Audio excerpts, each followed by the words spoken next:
Salut à tous, aujourd'hui présentation de la team jeu violent et contre. Le principe de la team c'est d'éviter au maximum les affrontements en faisant des tacles, charge en force pour récupérer de la tension grâce au passif. Lorsqu'on fait des sprints en force, génère de la tension. L'utilisation des tactiques est très importante, notamment pour récupérer le ballon parce qu'on a des moins bonnes stats que ceux qui jouent justice, on a au moins 50% en moins. Je pense à formation carapace qui fait que le joueur adverse avec le ballon ne peut plus faire de passe et a moins 50% d'attaque et de défense. Les passifs contre eux vont permettre d'augmenter les stats de la team, notamment la puissance des tirs et les PG du gardien. De mon côté, comment je joue la team, moi je suis vraiment parti de l'idée que c'est vraiment de jouer le plus agressivement possible et lorsqu'on fait une récupération de ballon, utiliser des tirs de loin avec des chains pour agresser le plus possible l'adversaire et qu'il ait le moins de tension possible. Parce que l'idéal c'est d'éviter qu'il génère de la tension en évitant du coup les affrontements. Parce que grâce au passé qui fait qu'on génère de la tension en faisant des sprints off, lui n'en génère pas, alors que en faisant des affrontements, même s'il perd, il gagne un peu de tension. Après vraiment ça dépend de votre niveau de jeu. Comme je suis loin d'être le meilleur joueur, moi je suis plus un joueur qui aime build et imaginer des équipes. Je pense que n'importe quel bon joueur de justice peut me battre parce que s'il arrive à provoquer beaucoup de duels, Jovelin n'a pas les stats pour combattre ce genre de... Ce qui va trancher entre nous deux, c'est notre niveau de jeu de base. Faut vraiment se mettre ça dans la tête, que on a beau avoir les meilleures équipes, si le joueur arrive à tout arrêter en affrontement et qu'il arrive tout le temps à passer, qui génère beaucoup plus de tension que vous, il a une type mieux con avec beaucoup de techniques puissantes et des hypertechniques comme des éveils, Mixima, Keshin, tout ça, et bien il vous battra. Personnellement j'ai déjà affronté des teams justice où j'ai gagné et d'autres qui m'ont explosé. Ce qui a fait la différence c'est leur niveau de jeu globalement. Il faut vraiment pas s'attendre à exploser toutes les teams justice et se dire c'est bon, je fais pas d'affrontement donc la team justice ça peut rien faire. Qu'est-ce que je préfère entre la team justice et une team jeu violent? Honnêtement ça dépend. Team Justice c'est quand même très cool dans le sens où on se sent tout puissant en fait, on a beaucoup de valeur, à chaque fois qu'on tire on a des grosses stats, avec une Team Justice contre on a un énorme gardien, parce qu'on du coup on peut juste investir tout en puissance de gardien avec une Team Justice contre. On atteint facilement les 50% d'attaque et de défense tant qu'on n'a pas commis une faute, et on met tout en contre pour avoir le plus de puissance de gardien possible, donc ça va jusqu'à 100%. Donc on a facilement le double de la valeur de base de notre gardien. Et la team violent, elle, vraiment, on pose notre cerveau et on bourrine, on prie pour qu'il y ait moins de fautes parce que, je l'ai pas dit, mais une team jeu violente, ça fait quand même pas mal de fautes, même avec des passifs réduction de fautes.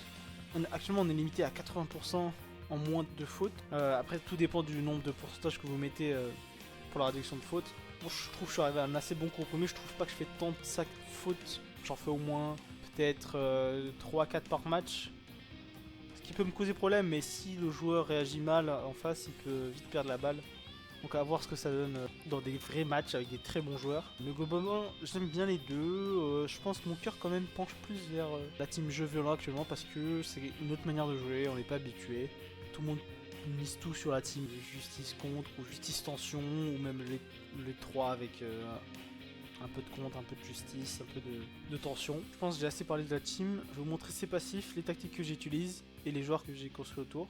Mais avant ça, n'hésite pas à laisser un petit pouce et à t'abonner si la vidéo te plaît jusque là. Donc voilà l'équipe. Au niveau de la formation, je suis double volante. Mais on peut aussi partir sur la delta, que je trouve qui est très bien aussi. Ce que j'aime pas avec la delta, c'est que les défenseurs, ils sont trop avancés, les défenseurs sur les côtés. Et dans le jeu actuellement, je trouve que les défenseurs, ils montent beaucoup trop, donc ça laisse des champs libres derrière sur les côtés si un attaquant adverse se place. C'est pour ça que je préfère la formation double volante qui est beaucoup plus défensive. Et ça, c'est vraiment à votre aise. Au niveau des tactiques, j'avais parlé de formation carapace, qui coupe toutes les lignes de passe de celui qui a le ballon.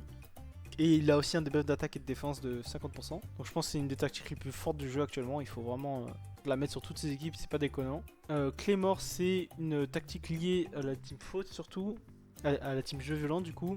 Elle a pour effet de, lorsqu'on est dans le géoglyphe, de diminuer les fautes lorsqu'on fait un sprint en force. Et elle a un effet global, c'est d'augmenter l'attaque et les def des attaques brutales. Les attaques brutales, c'est les charges en force et les blocs en force. Lorsqu'on n'a pas de technique et qu'on appuie sur rond, on peut utiliser ça, mais ça a de grandes chances de faire faute. Mais avec une team jeu volant, on diminue cette faute du coup, avec tous nos passifs. Et la dernière, c'est une tactique L jumelle. Bon, il y en a plein de ce genre, c'est le fait de juste avancer, se mettre en formation et foncer vers le terrain adverse. Il y a la formation Ivan. Ce genre de formation qui fait que nos joueurs se déplacent tout seuls vers le but adverse. En autre formation, il y a la forteresse de flamme qui augmente la puissance des gardiens. L'enfermement du joueur clé qui a le même principe que la formation carapace. Capture de l'éclair qui permet de baisser l'attaque et la défense d'affrontement de l'adversaire et de la mettre à un autre niveau. Donc ça peut être très pratique ça. Pour récupérer le ballon également. Blocage spectral qui désactive les adversaires près du ballon. Très très fort ça aussi. Si vous arrivez en attaque dans la zone et que vous utilisez cette tactique, les défenseurs ne pourront plus rien faire. Figés, ils ne pourront plus poser des murs. Donc voilà, si vous cherchez toutes ces formations, elles se trouvent souvent dans les boutiques. Si vous les voyez pas, c'est que vous n'avez pas affronté les équipes qui les ont. Par exemple, formation carapace pour l'avoir, c'est affronter l'équipe de Zanark Domain Inazuma Eleven Go 2 dans le mode chronique. Au niveau des passifs, ce que ça donne, c'est ça. Donc, attaque des tirs plus 64%, puissance de gardien plus 28%, taux de faute lors des sprints moins 8%, taux de faute de l'équipe hors zone moins 51%. Et le passif qui permet de générer de l'attention lorsqu'on fait des sprints forcés plus 29%. Donc voilà, après ça c'est modulable à votre souhait. Vous pouvez tout mettre en attaque si vous vous sentez capable de défendre correctement sans mettre des points dans la puissance du gardien. Ou inversement, si vous voulez mettre plus dans la puissance du gardien, c'est à votre souhait. Si vous trouvez que vous faites trop de fautes par match, vous pouvez augmenter le taux de faute. Moi je trouve que c'est très convenable avec moins 51%. Et on peut aussi augmenter la tension générée, donc ça c'est un truc à faire. Je sais qu'il y a des gens qui font tension, jeu violent, avec le passif. Lorsque la tension est à 100%, l'attaque des tirs augmentée. Je trouve qu'on est trop peu souvent à 100%. Et du coup l'effet proc uniquement pour le premier tir si on veut chain. Donc je trouve pas ça très rentable. Je préfère la team jeu violent contre. Au niveau de l'entraîneur j'ai ça. Zanark adulte qui est faute de base. Donc, les deux passifs faute, taux de faute de l'équipe hors zone et après mouvement de recul, tension en plus. Et pour les passifs contre, je vous conseille surtout de farmer Gian qui a les passifs contre de base. Au niveau du manager foot, il y en a qu'un dans le jeu actuellement, c'est Raspond, le manager de Northbright. Donc vous allez en match libre et vous affrontez Northbright pour jusqu'à le dropper en fait. Une fois que vous l'avez droppé, vous pouvez le mettre dans votre équipe et il tombera plus souvent. Les deux derniers managers, c'est des passifs contre.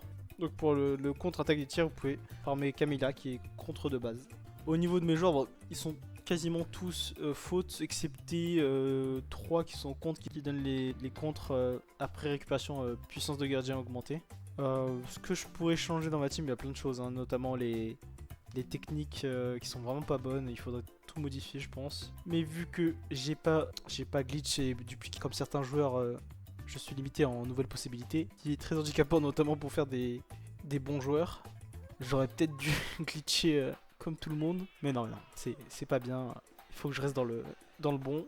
Au niveau des héros, sinon, je pense que Beilong c'est pas le meilleur à mettre. Je pense que Sim est un des meilleurs à mettre, mais actuellement j'ai pas d'attaquant vent, ce qui me dérange beaucoup, surtout dans la méta actuelle où il y a beaucoup de marques, donc marque éther, donc avoir l'avantage élémentaire sur un marque c'est mieux.